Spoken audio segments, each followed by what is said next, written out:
Hey guys, welcome to episode 17 of We Built a Gym. Before we get stuck into the video, just make sure you give our channel a subscription, give the video a like, and leave a comment or questions if you do want to. We're always looking for new topics and things to talk about. So today's video, we're going to be talking about what gyms are going to look like in and after this whole COVID-19 epidemic, pandemic, and what we're going to do as gyms as a whole, and also more specific. So what we're specifically going to do, what we're going to implement, what other gyms should implement, and what's going to happen, really, the whole general situation. So what are we thinking?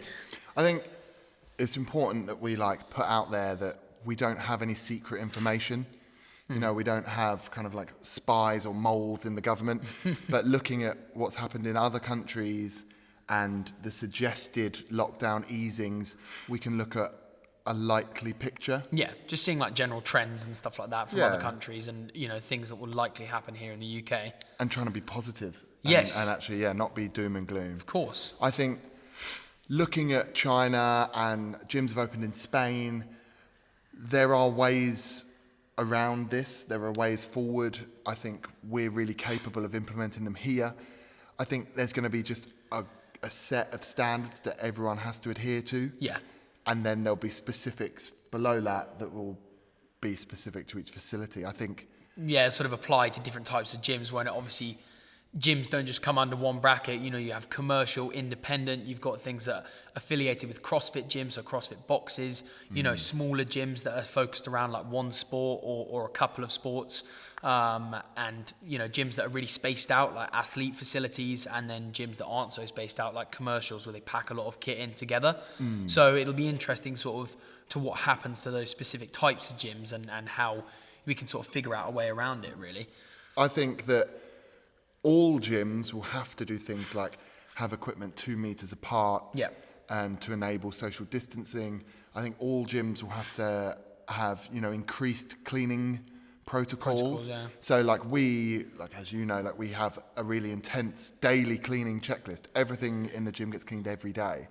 But I think we'll have an additional one, which will be the hot spots, you know, the most touched things. They will need to be cleaned every probably more attention hour, on like doorknobs and handles and buttons and all those things you sort of forget. Touch points on, say, like a chest press. Everyone is touching it here on the handles. Yeah, exactly. That I think actually we are allowed and we should put the onus on members, on customers to clean that after use, and then on top of that, regular cleaning from us.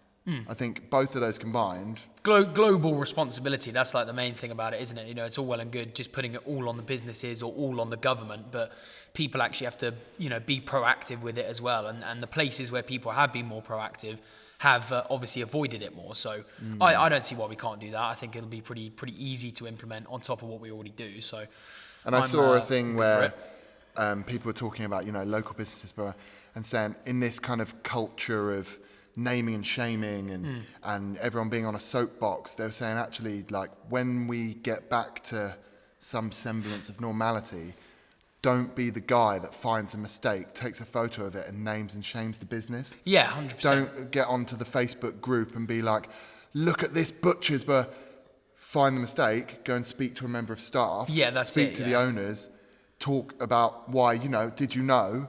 And because everyone's in this together, no one's had advance warning. No one's, you know, we're all developing a system together. And it's not like there'd be mistakes like that done on purpose or whatever. Yeah, you know? exactly. No one's out to, you know, get anyone. So yeah, exactly. It'll be a case of just that sort of onus of responsibility on everyone, and to speak. I think commercial gyms, I think they've got to look at staffing levels. For instance, we're like pretty fine here. We have more than enough staff. And obviously Tim and I take a really kind of loose interpretation of shifts. So like Tim and I will just always be here.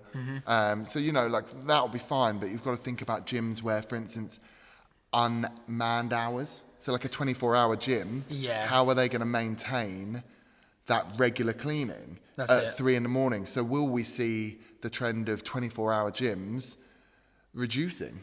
That you would think they would almost have to. That's what I mean. It's going to be interesting seeing the shift to what these businesses and other companies and different kind of gyms have have to do to sort of come under the regulations and make sure that the rules are being followed, because you know, it's all well and good monitoring it from 8 a.m. till 5 p.m. and then after that, you know, you can come in and do whatever you want. Yeah. Then Corona strikes. Yeah, that's it. The COVID juice goes everywhere. That's what people have been saying. I think that will be a big shift. And then you think about, so that's like in the 24-hour model. Yeah. Then you think about like CrossFit. CrossFit is obviously like the community buzz is everything for it. Yeah. That hype moment, and classes of, you know, say 12, 15, 18 maybe in a busy box. That's not going to be possible. And the idea of it is that everyone's doing it together as one and sort of, you know, trying to push each other. So that sharing equipment. Yeah, you know, and equipment that's just commonly touched as well. Bars to hang off, kettlebells, dumbbells, barbells, like touch, you know. So definitely would have to have a higher standard of cleaning in a CrossFit box, for example, compared to, you know, a commercial gym where everything's centered out and a little bit easier to wipe. But then commercial gym, it's all packed in together.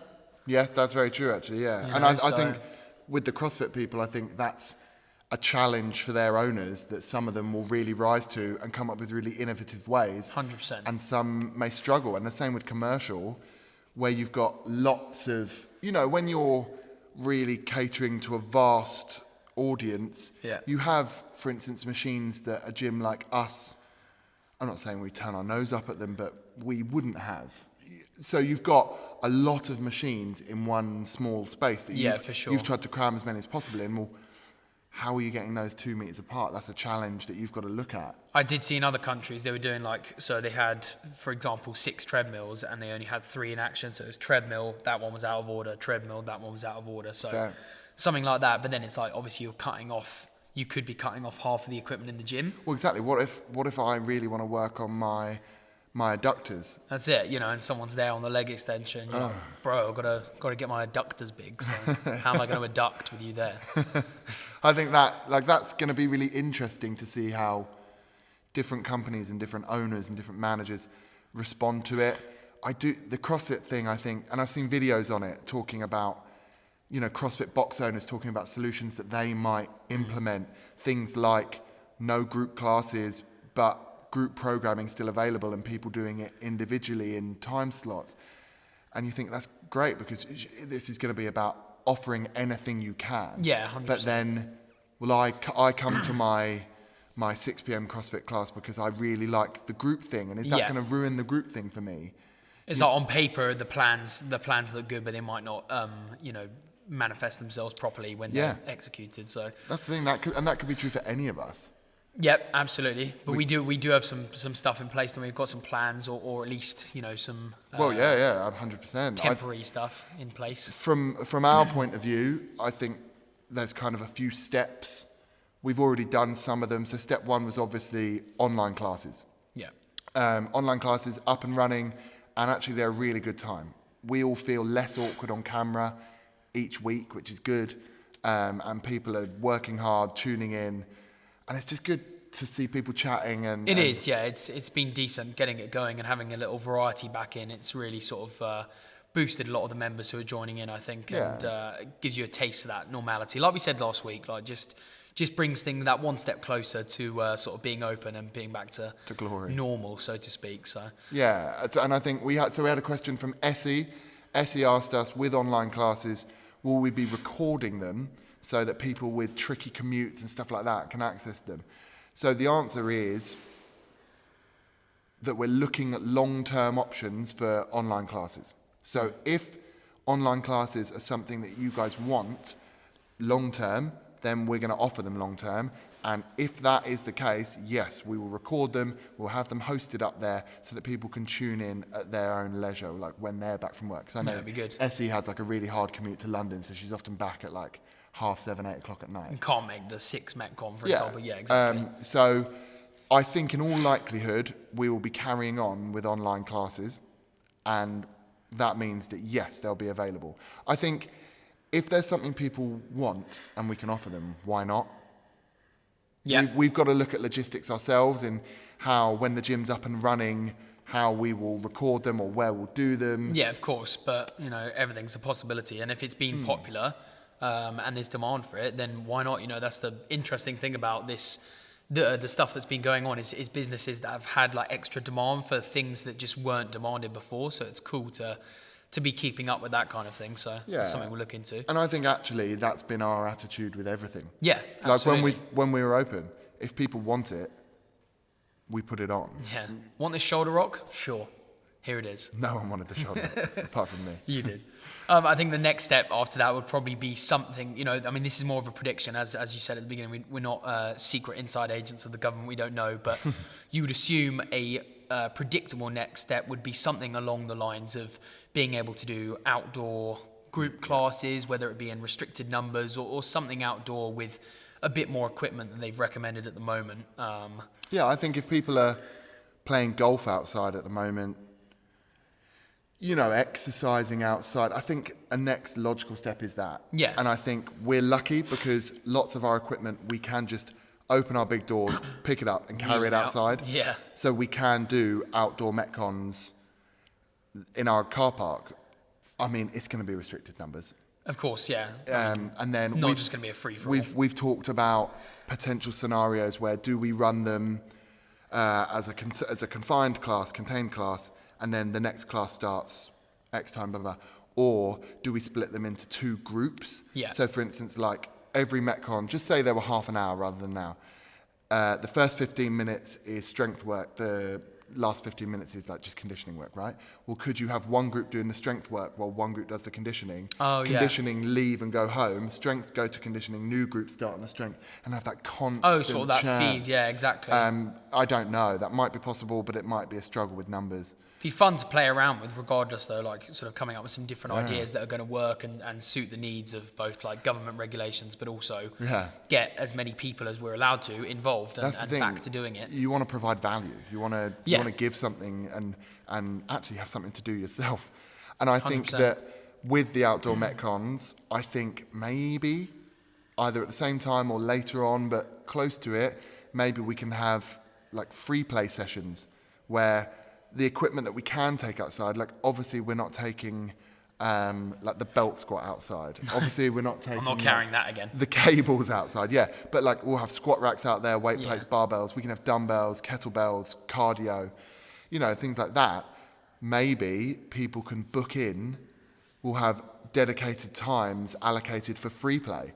So people can book in and there'll only be the restricted number of people. Free play was so legit back in the day. Like I remember like it was like swimming at school. Go to like Guildford Spectrum if you've ever been there. They have this massive pool. Ben went to private school. That's yeah, why, like so we got access, kicked all the peasants out of the pool. You know that free play at state school was like pick out of these rusty knives and go to town. Yeah, and just do whatever, and we won't all turn our backs. Yeah, exactly. But it was just legit, like getting a woggle and that massive like floating board and playing like who could stay on it. That's the thing. So I think free play, and that was a couple of weeks ago. Free play, I think, is a possibility.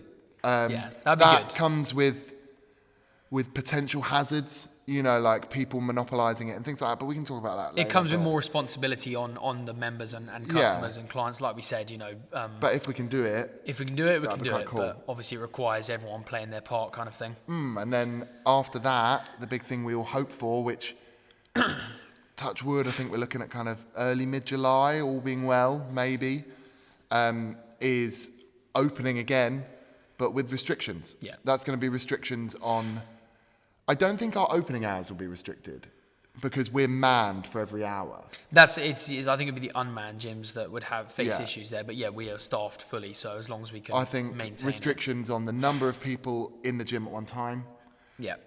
Obviously restrictions on, for instance, how far apart the equipment is. It's all going to be 2 meters apart. And there'll be some sort of regulations over cleaning or an expectation to do it frequently. I think I've got a feeling that someone told me in China it was like 90 minutes of training and then the gym shut for 30 minutes and they clean for 30 minutes. Yeah.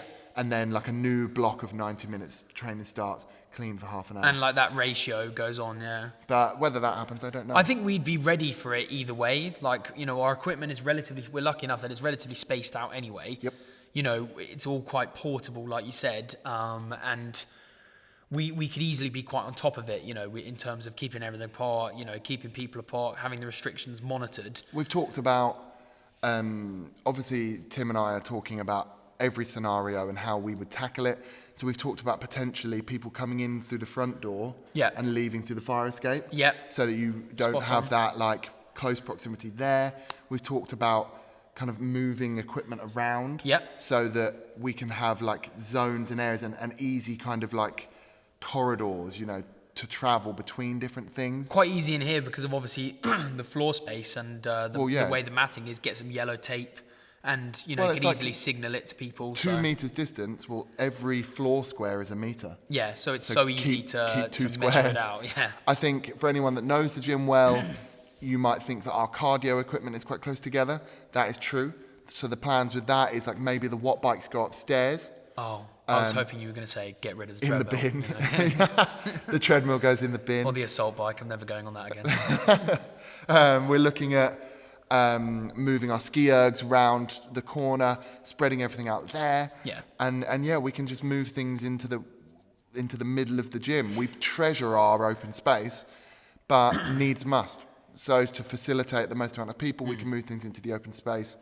And people weightlifting can do it in the weightlifting area rather than on the black mat. Which is pretty spaced out anyway. That's the good thing, you know, that those lanes are quite spaced out. So it would work. But I think we did get a question related to that point of sort of opening and actually having the gym itself being open from Anna. Oh, yes. About, you know, having timing blocks and booking systems to have slots to come and train in or something along those lines. But I think that's very possible. I think you said about Clubwise, the system we use to sign people up, book in. So our software company, Clubwise, who manage all our bookings and stuff like that, have an app which is FitSense, which lots of our members already use. You can check into the gym, you can check how many loyalty points you've accrued, you can book into classes, and it's actually that class booking system that we will use. So in the likely scenario that we end up having to have members book in to use the gym for a period of time, we will use that system. It's really simple, it's ready to go.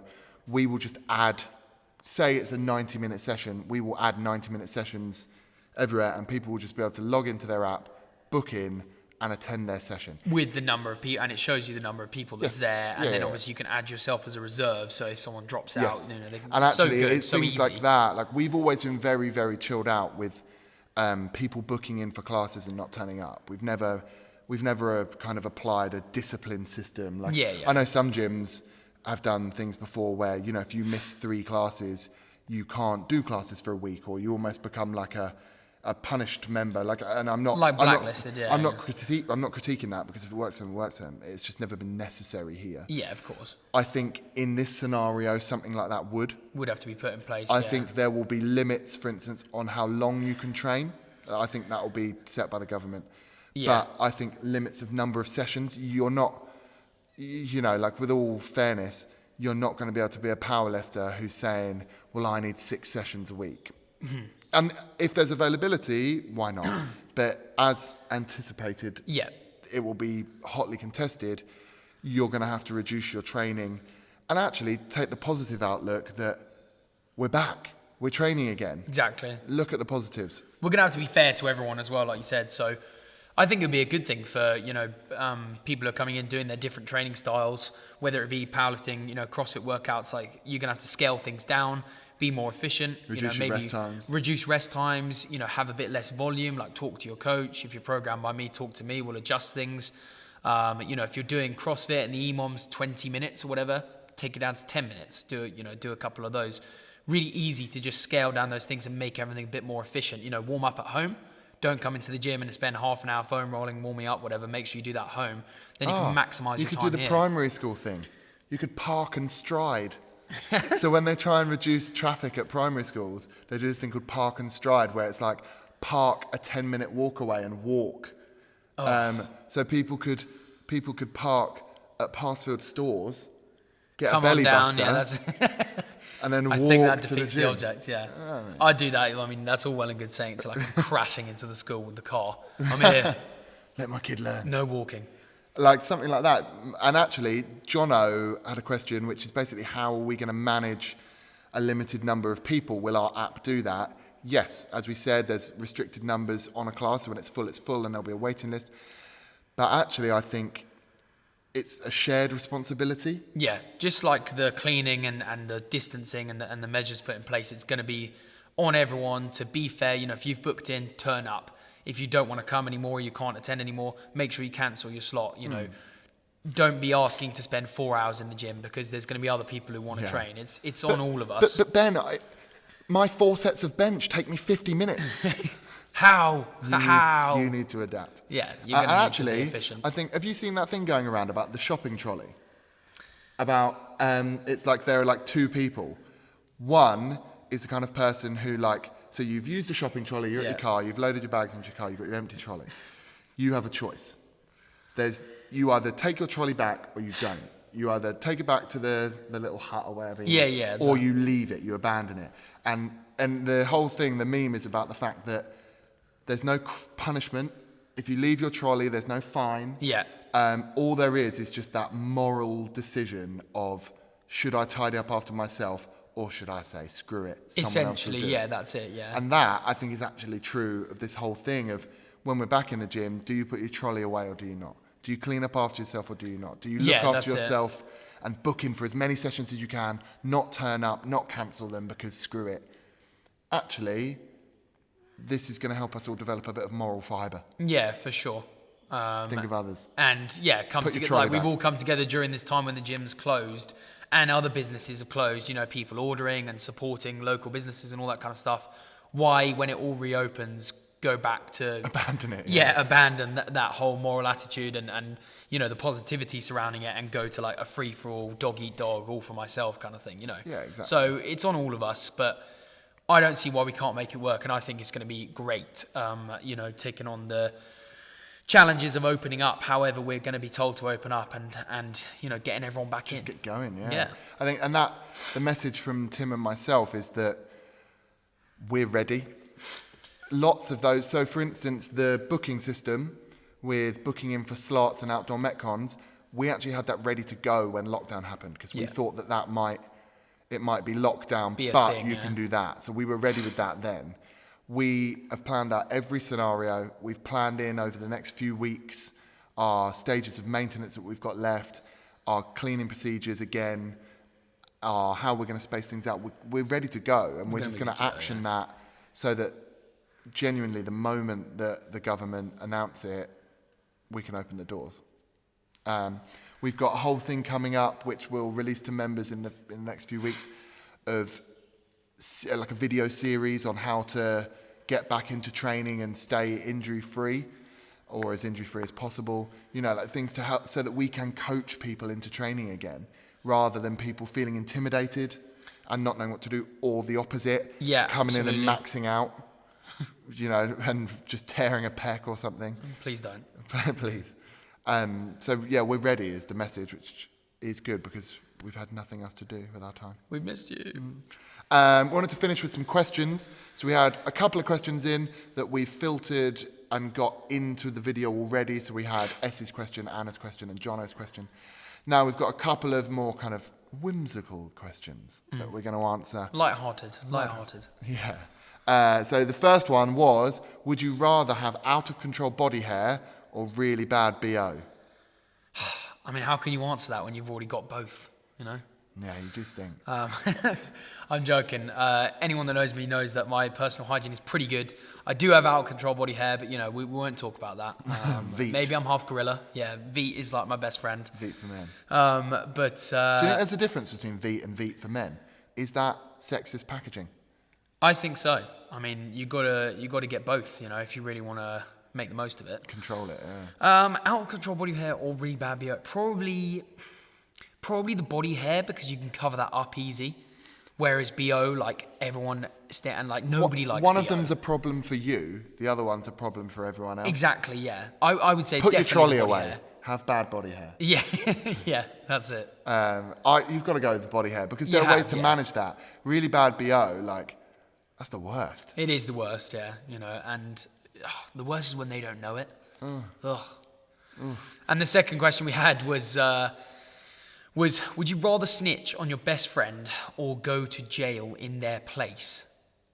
That's a dilemma because snitches get stitches, but I don't want to go to jail. Yeah, I'm not going to jail. Do you know what? You could get a new best friend.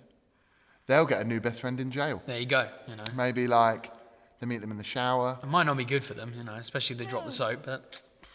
Yeah, you've got to... Friendship's friendship. Do the crime, do the time. That's it. If they were a real best friend, would they want you to go to prison for them? No. So, yeah, I wouldn't be going to jail, that's for sure. Yeah, unless it's Monopoly. I haven't played that in a long time. I'm not going to jail. Screw it. They did the crime.